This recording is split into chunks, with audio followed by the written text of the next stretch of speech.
We are now recording. So, well, thanks for coming. If it's your first time, welcome, and welcome back if you've been here before. We do this every month. I think we've been consistent every month. This is not sure how many we've done so far, but I think we're near the double digits. And I titled this "Common Libertarian Missteps," and you'll see why. I'm going to discuss a couple of examples where I think libertarians misuse of quotations or misunderstand an argument, and therefore don't state it clearly when they're arguing against that particular point of view. So let me start at the beginning here. In On Liberty, John Stuart Mill's great book. It's actually my favorite work by Mill. I'm not a huge fan of Mill, and even that has a lot of weak stuff in it. But my favorite line in On Liberty is where Mill says, "He who knows only his own side of the case knows little of that." So this is an especially important principle, I think, for libertarians. We rely on persuasion to win adherence to the freedom philosophy. To persuade, one must use effective techniques of rhetoric. Just as important, one must know what one is arguing against. Nothing gives a debater a bigger edge than to know his opponent's case better than the opponent himself does. It pays to familiarize oneself with the views of the other side. I mean, very much so. But that's not enough. One should be able to restate those views with impeccable accuracy. Failing at that can cause one to fail to win other people over to libertarianism. Nothing, I think, is more discrediting than to mischaracterize the other side's case. When I think of that, I think of somebody like Chris Matthews, who, for some reason, consistently misstates the point of view that he's arguing against. I don't know if that's accidental, whether it's sloppiness, or maybe he's not quite as smart as he thinks he is, but he seems to do that on a regular basis. I think that's something we need to be very careful about and pay particular attention to that and make sure we're refuting what the other side is arguing and not a straw man or some weaker version. Give the other side their strongest case. It's known as the principle of charity. You know, give their side the stronger case even than your opponent may be giving it. The opponent may not understand the strongest case, so it's even more effective if you take a stronger version of his position and show them where the problems are. So I have three common examples where I think libertarians misstate something. It's not always an opponent's argument, as you'll see by the third example, but it is in the other cases. So the first involves the labor theory of value. Libertarians who embrace the theory of subjective marginal utility, the Austrian position on this, often find themselves arguing against proponents of the labor theory of value, particularly Marxists, who use this theory as the basis of their view that in the market, employers by nature exploit workers. Marx inherited the theory from the fathers of classical economists, people that we can learn a lot from, namely Adam Smith and David Ricardo.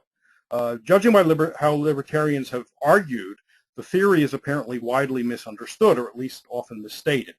I'm going to go to my PowerPoint here, and you should now see this. I don't want to pick on my old friend Walter Block, but there I think you probably see a picture of him now.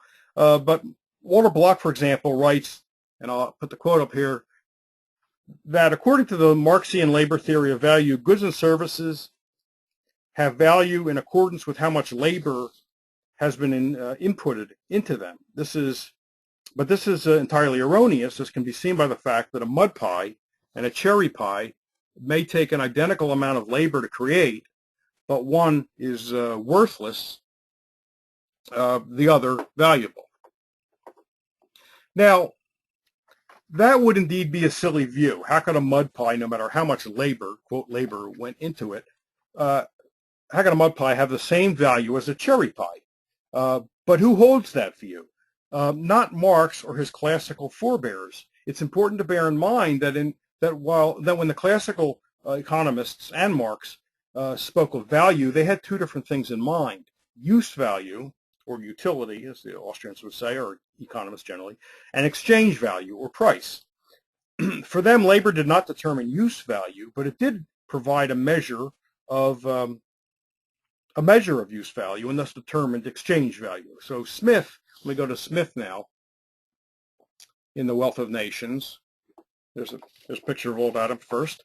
And Smith wrote in The Wealth of Nations, the real price of everything, what everything really costs to the man who wants to acquire it, is the toil and trouble of acquiring it.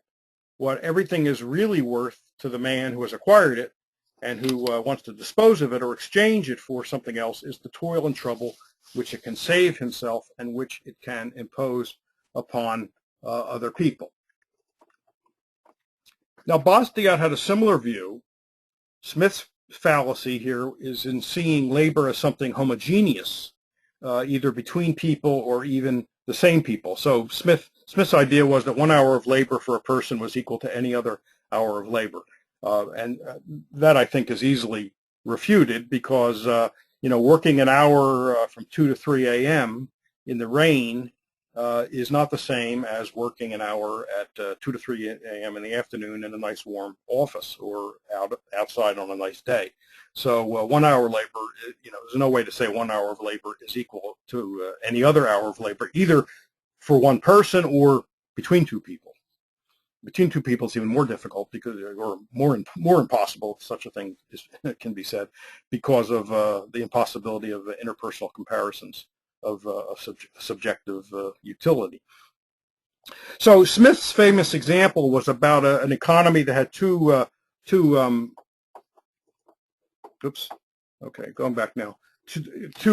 commodities, an economy that had two goods, basically, the beavers and deers. And he wrote, if among a nation of hunters, it usually costs twice the labor to kill a beaver, which it does to kill a deer, one beaver should naturally exchange for or be worth 2 deer. And you might ask why, and Smith continues. The proportion between the quantities of labor necessary for acquiring different objects seems to be the only circumstance which can afford any rule for exchanging them one for another. So Smith had this idea. That equivalence, when people traded, the things traded were equivalents. He just thought that he thought it was self-evident. He didn't try to explain it. He just thought it was natural that if people are trading things, they must be equal. And he couldn't figure out. I mean, he didn't see how they could be equal in any way physically.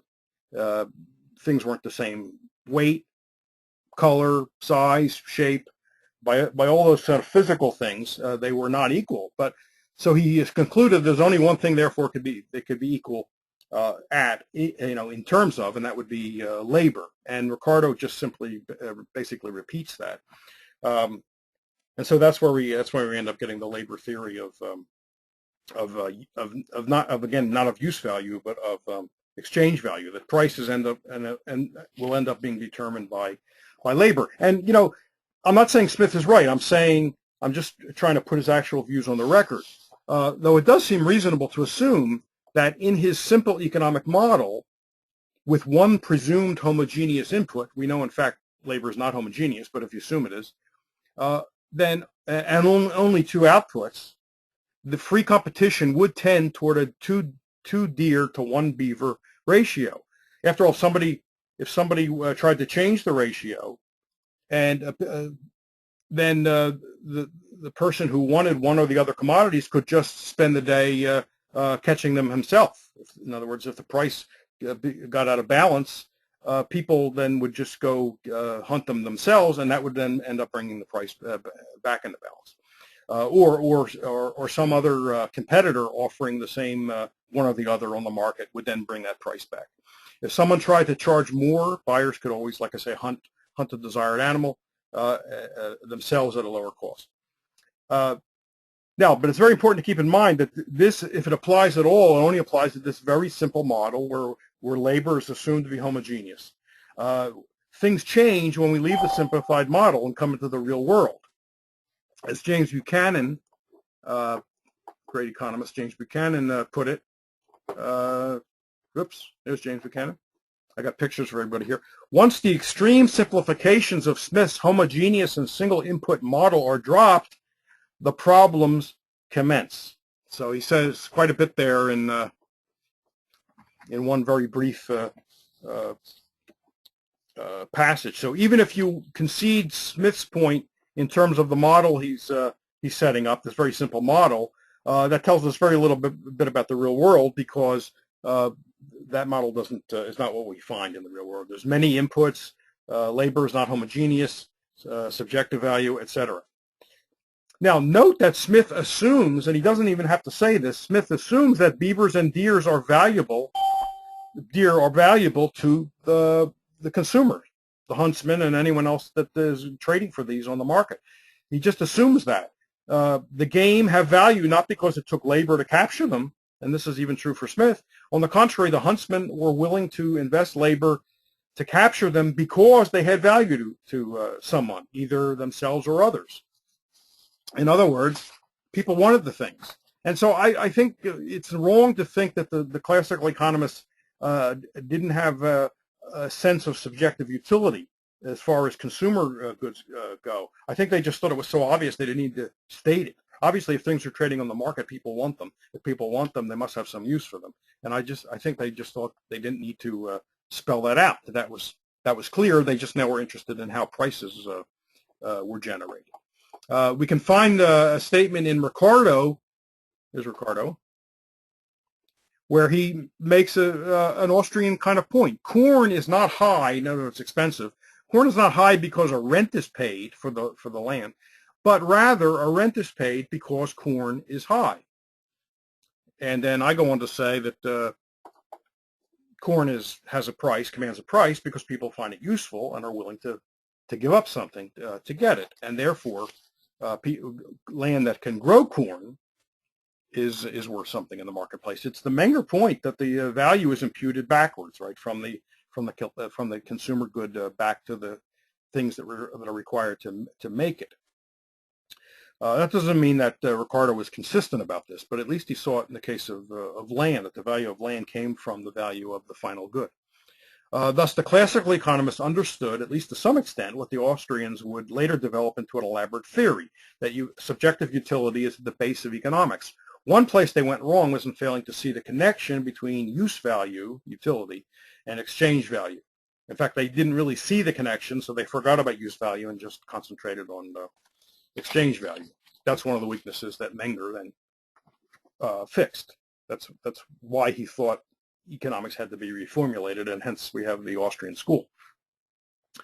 For the classical economists, though, labor did not create value in the simple sense that Bloch has in mind. At most, it reflected or measured value. So the lesson here is, if you're in an argument with someone about the labor theory of value, you're not going to really, unless you're like a really vulgar Marxist, and I'm not saying nobody takes the vulgar position. There may be some people, but anybody who knows a bit more about it, that person is not going to be refuted by saying, therefore, if you're right, a mud pie that took an hour to make should have the same price in the market as a cherry pie.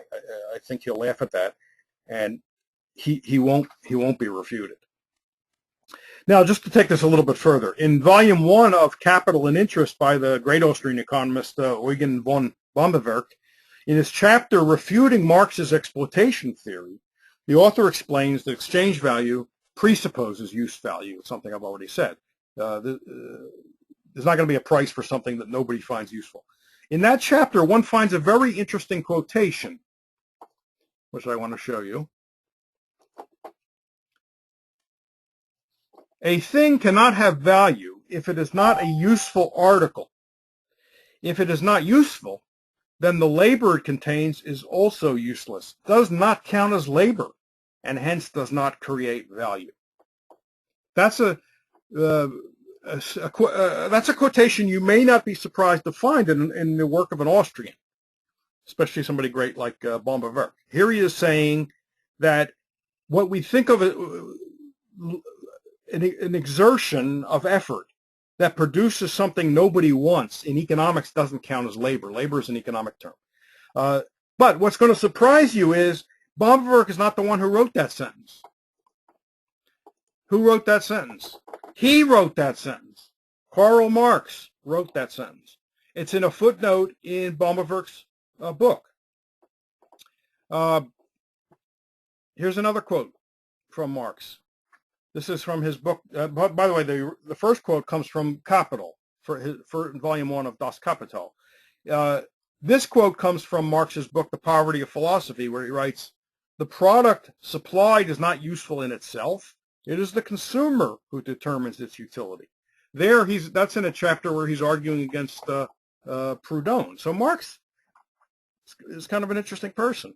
Bomberwerk, however, points out that Marx was inconsistent on the point because he thought use value could be dispensed with in analyzing price formation. And of course, Bomberwerk says you can't do that.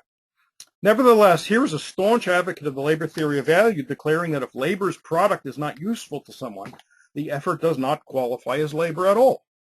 Any Austrian would agree. Labor is an economic category. It does not entail any physical it does not entail just any physical or mental exertion. It must be exertion that yields a product somebody wants. That is something that will command a price on the market. That is what labor means in economic terms. So in closing this section, I should point out that there is a sense in which labor does indeed create or add value.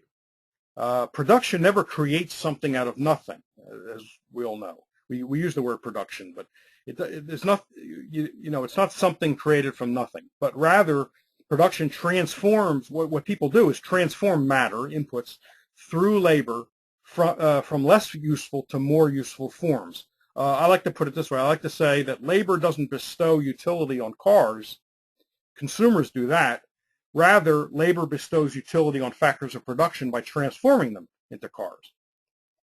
And by the way, Bomberwerk insisted that while subjective marginal utility was the motor of all economic activity, in other words, the demand of consumers, there is an important sense in which prices, and this is Bomberwerk, prices in a competitive market are determined by the cost of production. So how can that be?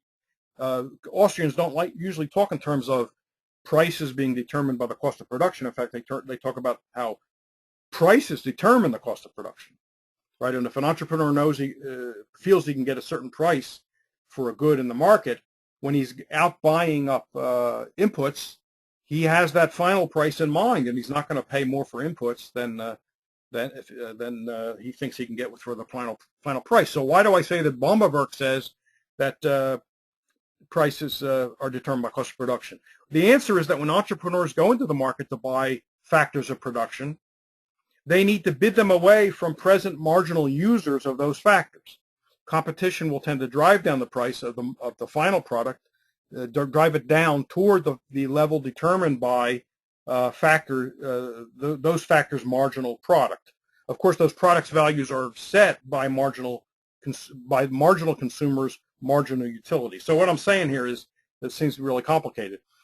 Think about a scalpel. A scalpel, okay, is made out of steel, maybe a very high quality steel, and a scalpel can be used to save lives. But why? So and lives, when we have wrongful death suits, et cetera, lives are valued in monetary terms for the purpose of legal cases at, I don't know, some number of $1 million, let's say. Why doesn't a scalpel, which can save a life, without which a life, could be lost, why don't scalpels cost millions of dollars? The answer is because the steel and the other things that go into making the scalpel are much cheaper than $1 million.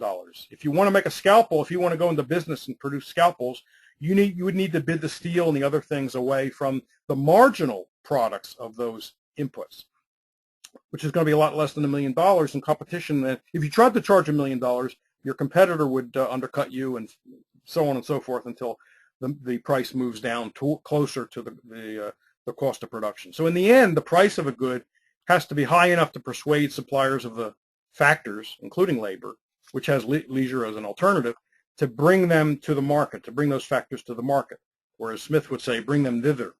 Competition drives down a price toward production costs, with costs understood in the subjectivist sense. In other words, the theory of subjective marginal utility and subjectivized labor, and a subjectivized labor theory of value, exchange value, may not be quite as different as we suppose. So there are some people who will claim that they believe in the labor theory of value, but if you talk to them and get them to explain exactly what they mean, and I have my friend Kevin Carson in mind, it's going to end up sounding a lot like the Austrian theory of value of subjective marginal utility.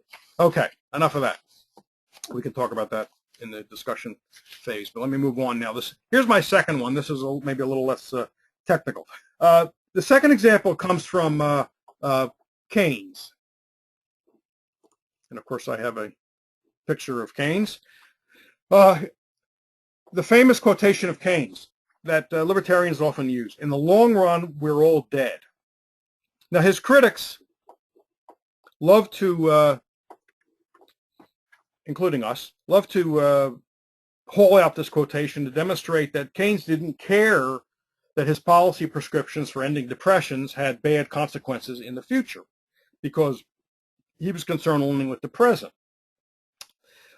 Some actually take this a step further and attribute this peculiarity to Keynes's homosexuality, the argument being that since he did not have children, he was unconcerned about the future beyond his lifetime, as though that's the only reason people have to care about the future, but we'll leave that aside.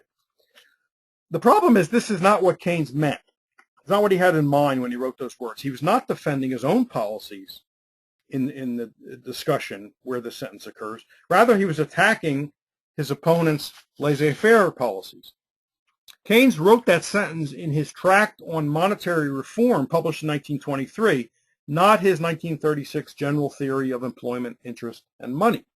To understand what he meant, it helps to see what comes before and after that well-known sentence, which, of course, I happen to have right here. Here's what he wrote: "The long run is a misleading guide to current affairs. In the long run, we are all dead. Economists set themselves too easy, too useless a task if in tempestuous seasons they can only tell us that when the storm is past, the ocean is flat again." Yep. The ocean is flat again. As one sees, Keynes was lecturing the classical economists who believed that if government kept hands off, economies would recover from monetary disturbances on their own in the long run.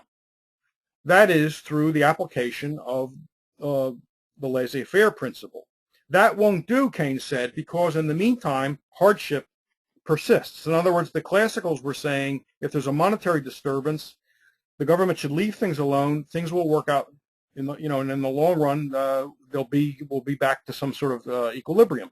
And Keynes was saying in this passage, but what about the hardship in the meantime? Don't tell us about the long run. And that's when he threw in the famous, in the long run, we're all dead. Notice he wasn't saying, I don't care about the long run. I don't care about the long run consequences of my policies. That's not what he was saying. He was saying, what do we do until the long run comes along, you classical economists?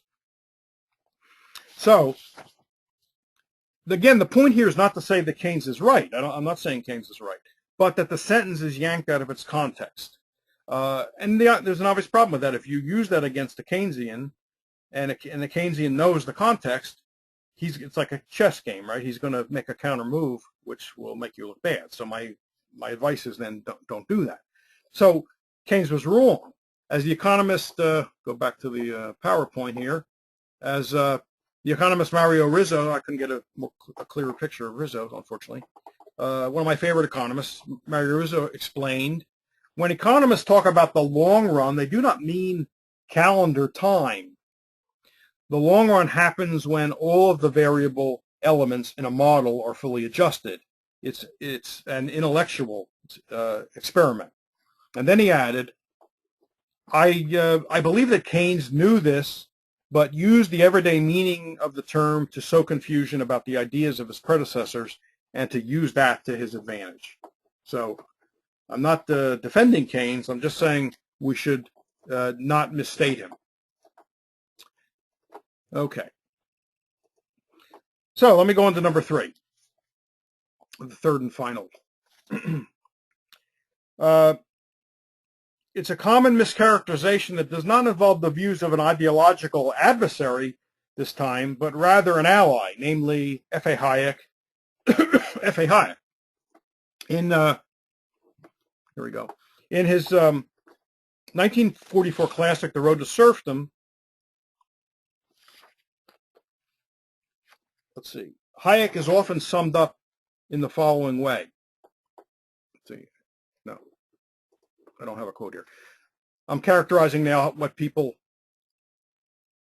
how libertarians sometimes sum up the message in The Road to Serfdom.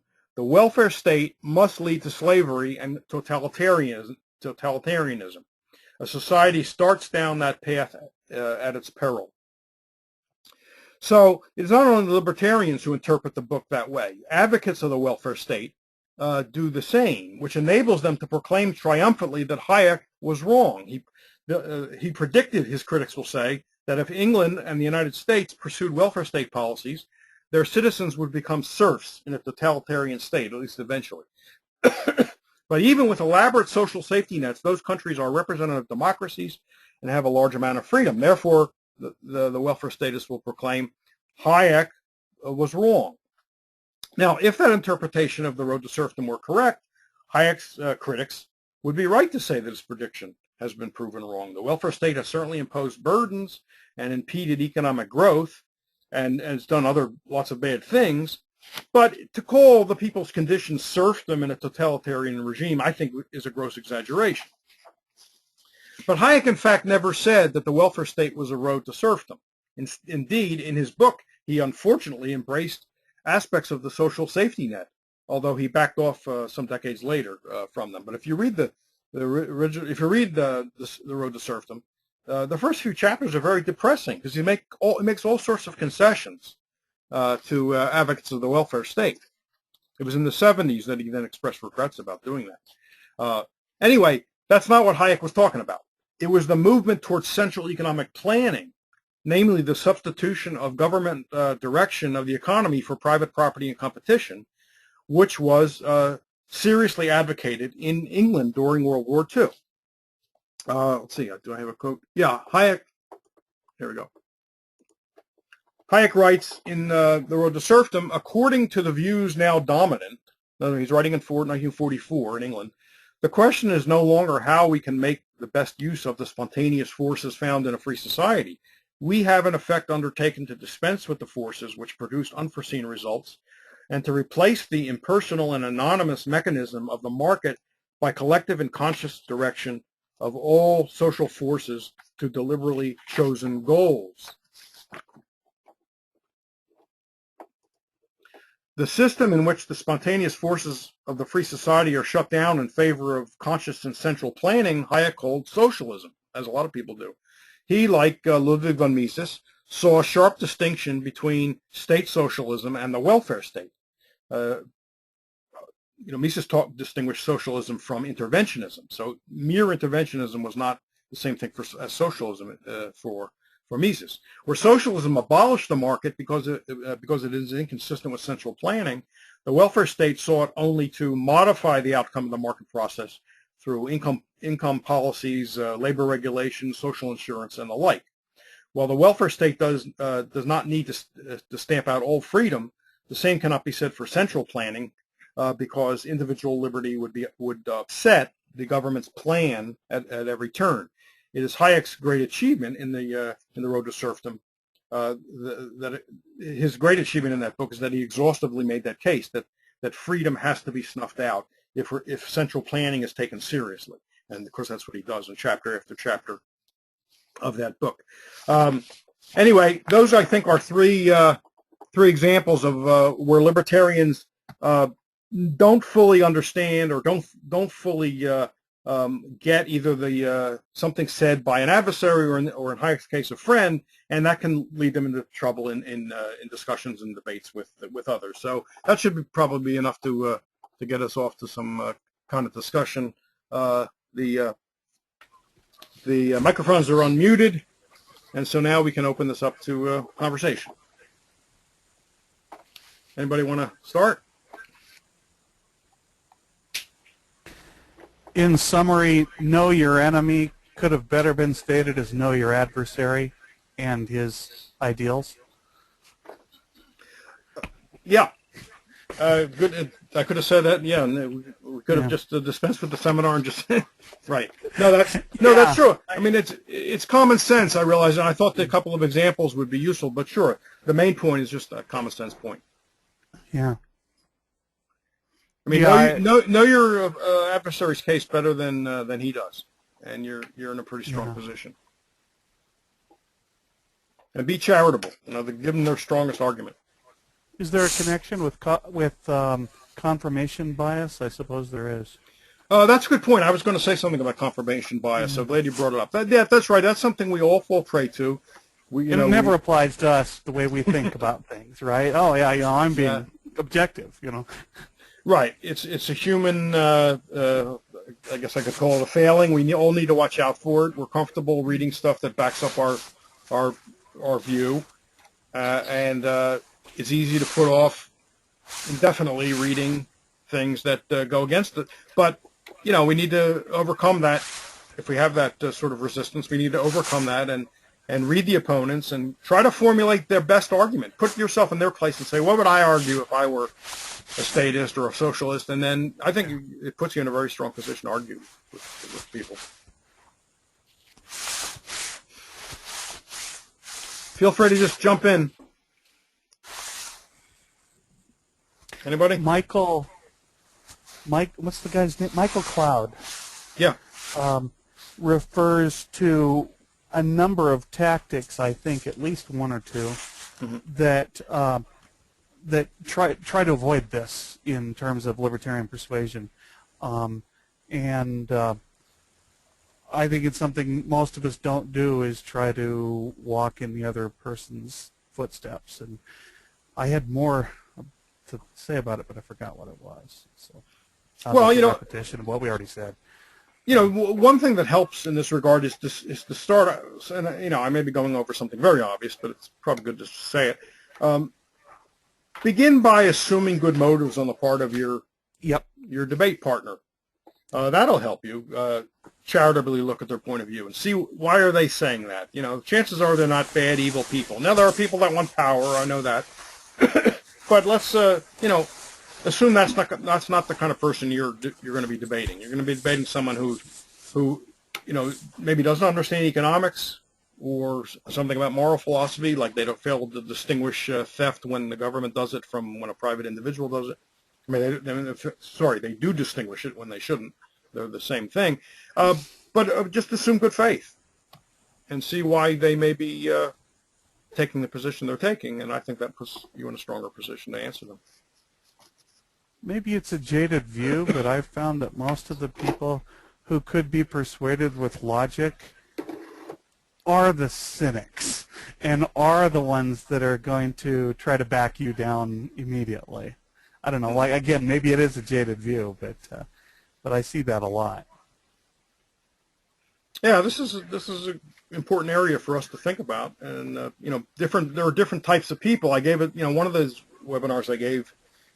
Maybe the first one was about the sort of an aesthetic objection people have to freedom, and they may not be receptive to this sort of rigid logical argument that libertarians favor. To them, it's an aesthetic thing. Markets and profit and self-interest are unattractive, and you maybe have to approach those people differently from someone. You said something. Go ahead. You said something about Chris Matthews, and I think maybe you might have given him a little more credit than he deserves from the standpoint of his criticisms of liberty in general.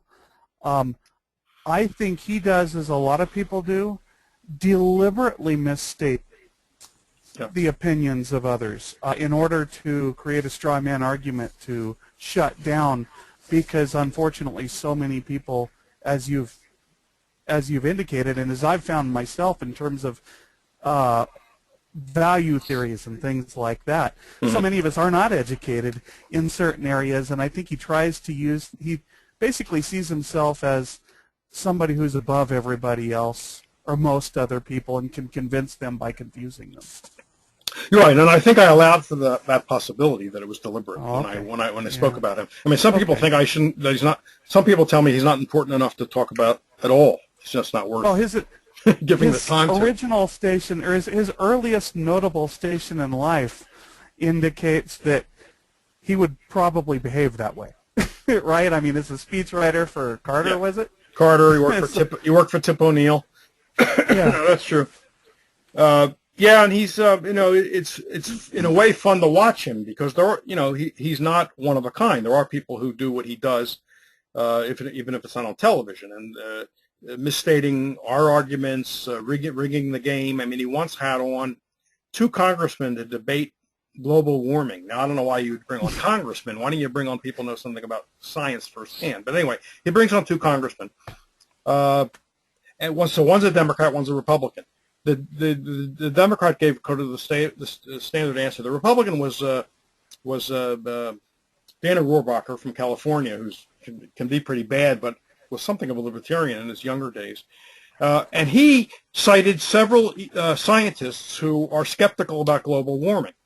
And he went through and named their names and said, Michael Lindzen at MIT, and named a few other people. Richard Lindzen. Richard Lindzen, Pat Michaels at used to be, I think it's at George Mason, used to be University of Virginia, and named a few people. It was all science-based. Now, it doesn't matter who you think is right. The point is, Rohrabacher was arguing, here are scientists who are skeptical and have other explanations for what's going on. But it was as if Matthews never even heard him. Matthews had this template already set up. People who believe in global warming are pro-science, and people who are doubters about global warming are religious nuts who are anti-science. And he threw that at Rohrabacher, and Rohrabacher said, but Chris, my opening statement was citing scientists all over the place. I didn't mention any religious figures. I mentioned scientists. And it was as if Chris Matthews couldn't hear that. He didn't want to hear that because it blew up his template. It's ridiculous. So Matthews has more than once said, look, all the people who are doubters about global warming are anti-science because they also don't believe in evolution and they don't believe in Keynesian economics. He puts those 3 things together. It doesn't seem to matter who the talkers are, but when science meets politics, politics claims science isn't happening. Yeah. And what I mean by that is, it doesn't matter who you are, you'll refute the claims of the person. It seems their tendency to refute the claims of the person by trying to say, well, they're not credible. And it's obviously overused, I think. Right. But this was so flagrant because he wanted to say that global warming skeptics are anti-science. And yet he had his own guest, his own example, was citing scientists. Well, Sheldon, he was repeating talking points, wasn't he? Yeah, but he was pretending like he didn't. The guy wasn't saying what he was saying. It was clear enough for everybody to see. Maybe not. Sheldon? Real. Yeah. Go ahead. You said Chris Matthews has this template, and he couldn't hear what the opponent was saying. But that seems to be a general phenomena of libertarians, arguing with statists. It's as if the argument doesn't. They don't rebut your argument because they evade it or they walk around or they just say, well, that doesn't matter in some way. And I just wondered if you had any tips. And I thought tonight was great, but I wondered if you had some tips about libertarian persuasion, because part of it is, you said, understanding the opponent's argument, but I would argue that you need to go beyond that, understand the opponent's psychology. How does this person work? If this person isn't going to react logically, then I think the best thing to do is just walk away. But sometimes maybe you can impel the other person in some way to think about something they haven't thought about. And I just wondered if you had any suggestions about how to do that. I mean, for example, if you were across from Chris Matthews right at that point, what would you have said, if anything, differently than the congressman said? Well, I thought Rohrabacher tried to handle it well. I mean, he tried to get Chris to see that he was talking science, and so how can you portray him as anti? He didn't say one word about religion. So. Yeah, I agree with you. There's a time where you have to walk away. Now, if you're on a TV show, it's a little awkward to walk away. There's a scientific reason for the problem, of course, in case some don't know about it. The reasoning part of the brain tends to literally shut off when a person hears things that are inconsistent with his belief system. Yeah. And it's something you have to deal with. Michael Cloud refers to something called intellectual judo, where what you do is you walk with a person, you take him down the road of his beliefs and show him how you agree with his desires and the way things work for him.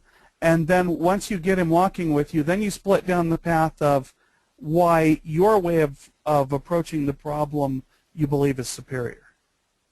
I don't know how you'd put that with global warming, but I did want to point out the scientific reality is that I'm sure we also tend to shut down when people tell us how great authoritarianism is in one way or another, because we know it's not. Right, and to get back to Peter's point, I mean, Rohrabacher might have handled it as best he can. It's been now a couple of years, so I don't remember what else he said. There are times to walk away, like you said. If somebody is really not interested in listening to you, then you're just wasting your time. Except unless other people are watching. Now, when you're on TV, you're not really trying to convince Chris Matthews. You might as well, be Don Quixote going after windmills. But there's a TV audience, and there may be some people there who are watching with an open mind. So it's still worth persevering. But that can be true in not being on TV. I mean, you could be arguing with someone, but there are other people listening in. And so even though you have no hope of bringing this person around because he's just exhibiting all these Chris Matthews signs, there are other people listening, and they may be persuadable. Here's what I'm trying to figure out right now. This is Porter in Oklahoma City. Okay. I'm trying to understand and figure out how to get through to the progressive mind. I do a lot of Facebooking kinds of things, and they're like mindless banshees with all their ethnocentrism and racism and all this BS going on. And I was I'm trying to figure it out, even looking for a definitive book on it. But I think we need to sever into that group. Some of them are outright operatives, and they just lie as a matter of course, and they know exactly what they're doing. But then you've got a lot of just the sheep that are there that are just like us. They just want to live and let live and get along. And they're the brainwashed victims of this educational system. They're the products of what those who warned about progressive education were telling us was going to happen. And how do we get through to those people? That's what I want to crack. Well, I don't have any magic answers, so if you come up with some good tips, let me know about them.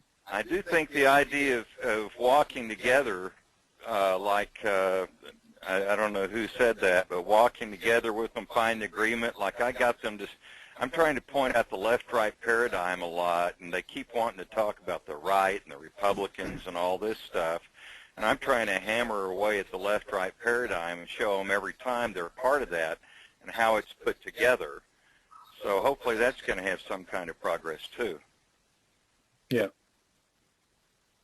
Well, there are a couple other techniques in Michael Cloud's stuff that's kind of similar, but different nuance. Does he have a book? It's Michael Cloud? Yeah, he's got a book called I think it's called The Secrets of Libertarian Persuasion. He also has an audio tape, which I don't know if that just died or if it got replaced eventually by MP3s or something. Yeah, I'm not sure either. You should go to theadvocates.org, and I'm sure you can find it there. Okay, thanks. Yeah, if you look up political persuasion or libertarian persuasion. And that's really what we have to do. Aren't we talking about basic community organizing, really, and helping people understand the predicament we're in and showing them a better way? Yeah, really I think so. Isn't it? I think so. Yeah. I think that's a big part of it. So it's almost like any kind of a sales job. We've got to get to know them as people first and try to find areas of agreement and then show them the way. I remember back when I got into the movement over 40 years ago, someone wrote the famous article about Libertarian Macho Flash. Oh, that was Michael Cloud. Yeah. Oh, was he the one who did that? Yeah. Well. He's the go-to guy on persuasion. Yeah. Okay, good. Yeah, he, earlier in his career, when I knew him in the late 70s, early 80s, his last name, the name he used was Emmerling, so that might ring a bell, Michael Emmerling, so it's the same person. But that's right, he was, and, he made some good points about thinking about the words we use. For example, one example I think he used, which has stuck with me ever since, is instead of talking about unregulated markets, we should talk about self-regulating markets. Unregulated sounds, oh my gosh, who's for something being unregulated? It's, you know, self-regulated. It's going to be That's chaos, good. and which is even more accurate because I don't think there's any such thing as an unregulated market. Market forces are regulators. So markets by definition are regulated. They're self-regulated. Some people are applying that to the word government too. That, hey, we want government. We want people to be governed by their actions and the effects of their actions, as opposed to by a state, or possibly governed by contracts, like with insurance companies and so forth. Well, the what we need a liberty in one lesson for progressives, targeted specifically to their concerns. Sounds like the name of a book. Who was it? The Cato guy. Hazlitt had economics in one lesson. Well, the Cato guy had something called Libertarianism 101, or... Oh, but what's his name? David Bergelin, when he ran for president, put out a book called Libertarianism on one lesson. There you go. That's who it was. You could probably still find that somewhere, but I'm sure it's not in print. But it must be. Maybe it's online. I've got another one here somewhere. Let me see. The only hesitation I have about the one lesson is that there are different, even among progressives, there are different types, and so the same approach may not work for all of them. Here we just have to be... How would you classify them? I have them right now in the self-conscious liars, authoritarians. Well, it depends. Some they want to, and then the rest of them. Well, but with some people, it's just misunderstanding, and so I don't, like I said before, I don't think you should go into it assuming bad motives. First of all, I don't like when they do that to us, and I'm sure you don't like it either. I mean, Chris Matthews thinks that libertarians or anybody disagrees with them is an evil person, has bad motives. Don't you think Chris Matthews is really just getting paid to take that position? And that's how he butters his bread just like the people on Fox do? Oh, I think it's more than getting paid to do this. I think he sincerely believes his worldview. I don't think he's just taking that position because he gets paid to do it. Yeah. I don't think that. I believe it. I don't think you give him enough credit when you say he's only doing it because he's paid to do it. I think it's worse than that. He believes it. Yeah. He thinks Keynes is the ultimate scientist in economics, and you're just anti-science if you don't believe in Keynes. Never mind what's going on today. I mean, weren't the debates about the socialization of medicine back in the 60s? Weren't they predicting that if the government got involved, we would see what we have today? The chaos, and special interests and everything. I don't know how people can still agree with Keynes and all that when the economy is clearly unsustainable, built on those principles. Well, see, the Keynesians have a built-in defense against that. If their stimulus didn't work, it wasn't a big enough stimulus, and of course, since the highest number was infinity, then they can always say it's never high enough. If you double it, they'll still say, and they don't like the results. Well, obviously, read Krugman. Krugman's saying that every week, right? It wasn't a big enough stimulus. Well, so how far do we go till the hyperinflation kicks in? I mean, how much farther can we go? I mean, aren't we near the brink that we've been warning about for so long? Well, in defense of a lack of response to libertarian warnings, so to speak, there's a lot of noise in politics. If you went and you looked at any given idea, you can get a broad range of responses to it. So in defense of the other guys, they could just say, well, that was one of many claims. There's also this other libertarian guy, typically you might look at a Chicago school kind who I question some of their ideas. You could look at any other one and they could poke at that, and say, well, this guy said this, like, for example, bring up Chicago school guys. Milton Friedman is the one who suggested income tax withholding. Some people would like to see him would like to go back in time and kill him to keep him from saying that, given all the damage that income tax withholding has done. Friedman said that was the one thing his wife would never forgive him for. Oh, the book that I had in mind was David Bowe's Libertarianism. Oh yeah, his introduction. And I personally have listened to that. There's going to be a second edition of that, by the way. I saw something he wrote online about sending in the revised manuscript, so it's going to be updated. But it's approachable by the non-libertarian. That's one of the important things. Berglund have a website? I don't, not that I'm aware of. David Berglund, I'm not sure. I haven't had any contact with him for some time, but if you search for him, you'll find out.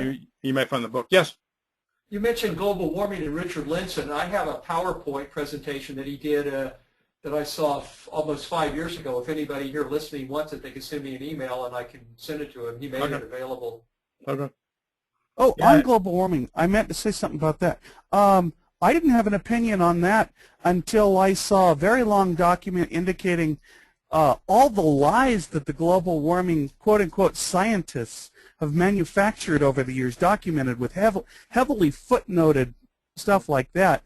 I think when you can credibly, should I say it, not credibly, convincingly discredit some of the people they depend on for their talking points, you can at least get them to think about the topic. You may not be able to persuade them, but the first step into persuasion is getting beyond that haze where they don't even want to hear what you have to say.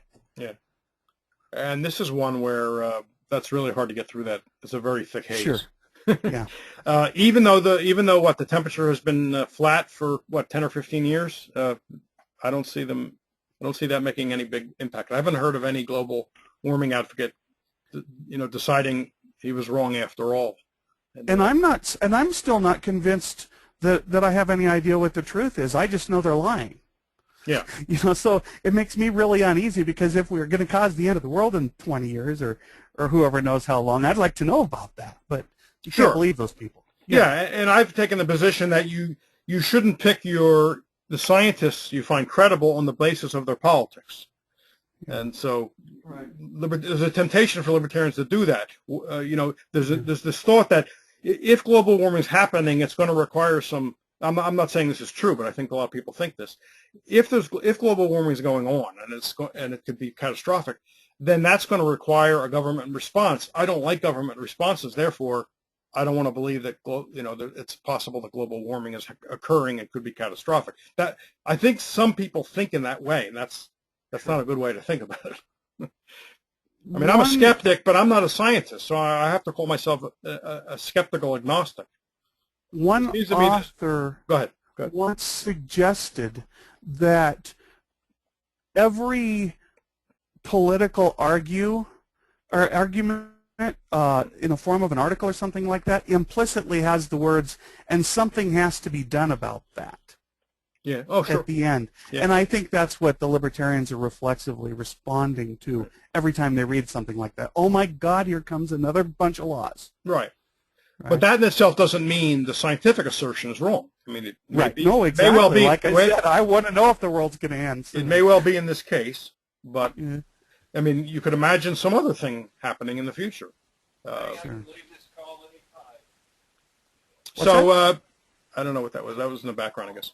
Well, it's 7, so I'd like to thank everybody for participating. We'll do one next month. What is the topic going to be? The topic is going to be crime and punishment in a free society. Nice. Discussion of my last Friday's TGIF about crime and punishment in a free society. So thanks all of you. I wish you Merry Christmas, Happy New Year, and thanks for joining me. Thank you. Thank you, Sheldon. Okay.